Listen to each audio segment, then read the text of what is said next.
just anybody but fat people, okay? That's woke abuse, right?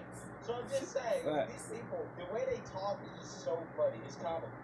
It's a very sinister way of communicating, say, racism, homophobia, or transphobia. I hate that word homophobia. I hate the word transphobia too.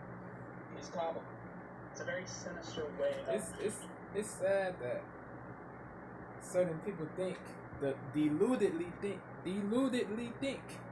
that everything is racist, bro.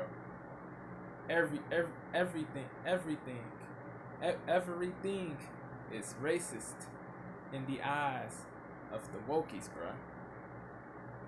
Anything that is dissident, dissenting, dissident is racist in the eyes of the clowns, bro, of the softies.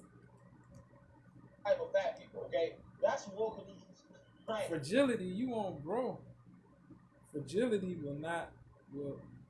does not lead to good outcomes. Softness does not lead to good outcomes, bro. If everything offends you, that's a problem, bro. You gotta self-reflect. What are you talking about?